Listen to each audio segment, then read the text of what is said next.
बरं, सावरकरांच्या पत्नींचा विषय निघालाच तर पत्नीविषयीचं प्रेम याबद्दलही कोणी बोलत नाही, पण अतोनात प्रेम होतं. आता खरं म्हटलं तर माहिती आहे का, त्यांना पत्नीवरती प्रेम करायला किती वेळ मिळाला हा खरंच प्रश्न आहे.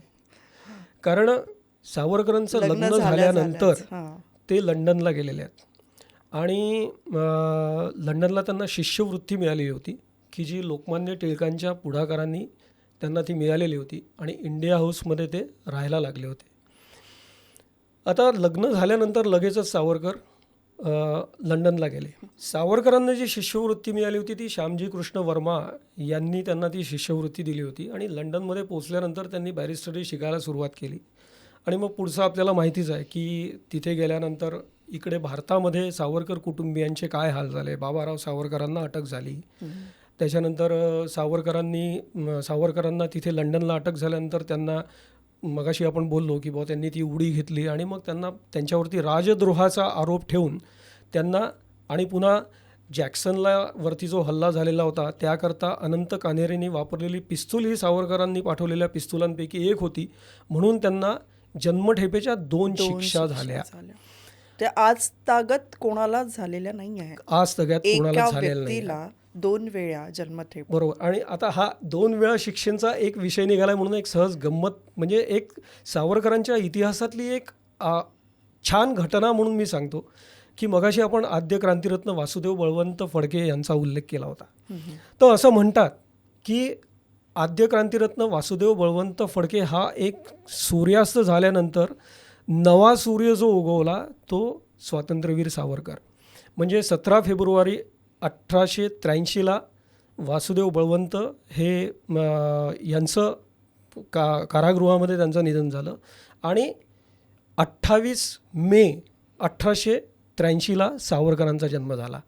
म्हणजे हा पुनर्जन्म म्हणतात स्वातंत्र्यवीर आद्य क्रांतिकारक वासुदेव बळवंत फडके यांचा. आणि खरं तर वासुदेव बळवंत फडक्यांना पहिल्यांदा अंदमानातच ठेवणार होते, पण तेव्हा अंदमानच्या कारागृहाचं बांधकाम सुरू होतं म्हणून त्यांना एडनला पाठवण्यात आलं. आणि मग म्हणून असं म्हटलं जातं की सावरकरांना ज्या 2 जन्मठेपेच्या शिक्षा झाल्या ती म्हणजे एक वासुदेव बळवंत फडक्यांची राहिलेली एक जन्मठेप आणि दुसरी स्वातंत्र्यवीरांची जन्मठेप. हा एक धागा कुठेतरी आपल्याला जुळल्यासारखा वाटतो. आपण येणार आहोत माई सावरकरांकडे. आता नवरा बॅरिस्टरी शिकायला लंडनला गेलेला आहे, तेव्हा तिथून आल्यानंतर त्यांना सूटबुटात आपण बघू अशी काहीतरी कल्पना त्या कोवळ्या पोरीने केली असेल. पण तिला भेटावं कुठे लागलं तर डोंगरीच्या कारागृहामध्ये.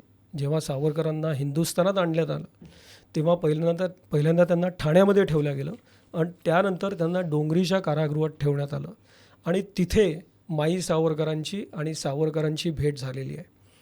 तेव्हा सावरकर त्यांना म्हणतात की माई, माझ्या कपड्यांकडे बघू नको. कपडे थंडीपासून रक्षण करण्याचं काम करतात, ते हे सुद्धा कपडे करतायत, त्याच्यामुळे त्यांचं ते काम करतायत, माझा आतला मात्र मी जो आहे तोच आहे, त्यामुळे तू काळजी करू नकोस. आणि ह्याचं दुःख तर अजिबातच करून घेऊ नको की मी स्वातंत्र्याच्या या कार्यात उडी घेतली तेव्हाच मी ठरवलेलं होतं की आपल्याला काय करायचं आहे. आणि 4 बोळकी फोडून जर का आज पुढल्या पिढींमध्ये जर का त्यांच्या संसारात सोन्याचा धूर निघत असेल तर काय वाईट आहे. आपण आपलं हे सद्भाग्य समजू. कारण माझा जन्म हा राष्ट्रासाठीच झालेला आहे. म्हणजे सावरकर इतके नॉर्मल होते या सगळ्या गोष्टींमध्ये की त्यांनी कधीही कुठल्याही गोष्टीचा खूप जास्त उहापोह न करता जे समोर आलं ते शांतपणे ते स्वीकारत गेले आणि तीच मनोवृत्ती त्यांच्या पत्नीमध्ये सुद्धा त्यांनी जागवली.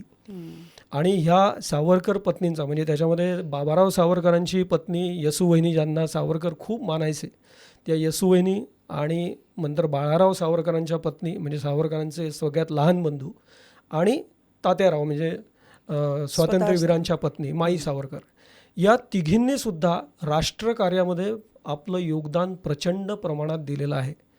त्यावरची एक शोभा साठेंचं पुस्तक आहे त्या तिघी हो म्हणून, बरोबर आणि ते मी वाचलं आहे. आणि बरोबर त्यामध्ये त्या तिघींचं म्हणजे एक पुरुष किंवा अख्खं पुरुष घरातले तुरुंगात जातात, तिन्ही पण पुरुष त्या मागचे त्यांच्या मागे राहणाऱ्या त्यांच्या ज्या पत्नी हो आहेत त्यांचा संघर्ष हा त्या पुस्तकात दाखवलेला आहे. अतिशय कठीण आहे. म्हणजे त्याच्यामध्ये तुम्ही जर का वाचलं असेल तर प्लेगचा जेव्हा तो सगळा काळ आलेला होता, जेव्हा म्हणजे दामोदर पंत सावरकर म्हणजे सावरकरांचे वडील ते प्लेगनी गेले, त्याच्यानंतर हे लोक रत्नागिरीला नाशिकला शिफ्ट झाले. तिथून आल्यानंतर पुन्हा प्लेगमध्ये बाळाराव सावरकरसुद्धा आजारी होते आणि प्लेगची साथ आल्यानंतर इंग्रज कसल्या प्रकारे वागत होते हे आपण खरं तर चापेकरांच्या इतिहासात बघितलेलं आहे. आणि म्हणूनच त्या रँडचा चापेकर बंधूंनी वध केलेला होता की बुवा रेकलेसली घरातल्या स्त्रियांना ओढून बाहेर काढण्यात यायचं. आणि त्याच पद्धतीने सावरकरांच्या काळातसुद्धा प्लेग जेव्हा झाला तेव्हा इंग्रज असल्याच प्रकारे सगळं कार्य करत होते. आणि तेव्हा या कुटुंबाला म्हणजे सावरकरांना जेव्हा बाबाराव सावरकरांनाही पहिल्यांदा अंदमानला पाठवलेलंच होतं, स्वातंत्र्यवीरांनासुद्धा पाठवलं, त्यानंतर यांच्या घरावर सुद्धा कुडकी आली आणि घरावर सुद्धा बंदी आली. त्यांची जी काय मालमत्ता असेल ती सगळी जप्त करण्यात आली आणि अक्षरशः या रस्त्यावर आल्या. मंदिरांमध्ये फरशीवरती अन्न ठेवून यांनी जेवण केलेलं आहे. तुम्ही वाचलं असेल त्या सगळ्या पुस्तकात. आणि अक्षरशः त्या पुस्तकामध्ये एक ओळ वाचताना रडायला येतं. अगदी खरं आहे, अगदी खरं आहे. त्याच्यामुळे त्या तिघींचा संघर्षही तितकाच महत्त्वाचा आहे. आणि सावरकरांचा इतिहासाचा जेव्हा आपण अभ्यास करतो तेव्हा या तिघींचा सुद्धा अभ्यास नक्कीच करायला हवा असं मला वाटतं. बरोबर. जेव्हा आता आपण स्थानबद्धतेच्या वेळेलाचा उल्लेख तुम्ही केला, बरोबर त्यावेळेचा एक किस्सा आहे की जेव्हा ब्रिटिश झडती घ्यायला आले होते हो घरात आणि तेव्हा त्यांच्या पत्नीही होत्या, तर त्यांनी फक्त एकच सांगितलं की घ्या ना बिनधास्त झडती घ्या, आम्ही एक चटई आण आणि आपण बसतो, फक्त तो पेपर आण, आपल्या घराचा नकाशा, बरोबर फक्त घराचा नकाशा आण. तर त्याही गेला, फक्त एवढं म्हटलं आणि बाहेर आल्या. तेव्हा ब्रिटिशांच्या हाती तो नकाशा दिला. तर त्यावेळेचे नकाशे असे मोठे मोठे. तर काय दिला असेल तो घराचा नकाशा? आपण म्हटलं की आपण किती स्क्वेअर फूट हा आपण म्हणून दाखवतो, पण तो अख्ख्याच्या अख्खा हिंदुस्थानाचा नकाशा होता. बरोबर. आणि हे माझं घर. आणि आपण आपल्या घराच्या व्यतिरिक्त बाहेर आपण चर्चाच करत नाही. खरं आहे. आणि तुम्हाला सांगतो त्या किती शूरवीर होत्या. म्हणजे जेव्हा झडती घ्यायला जेव्हा इंग्रज पोलीस यायचे तेव्हा पहिले ते त्या इंग्रज पोलिसाची झडती घ्यायचे की न जाणो तुम्ही कुठला तरी एखादा आक्षेपार्ह कागद माझ्याच घरात ठेवाल आणि तो सावरकरांकडे सापडला म्हणून आम्हाला पुन्हा अटक कराल किंवा जे काय ॲक्शन घ्याल, म्हणून ते पहिले त्या पोलिसांचीच झडती घ्यायचे. म्हणजे इतक्या धाडसी त्या होत्या.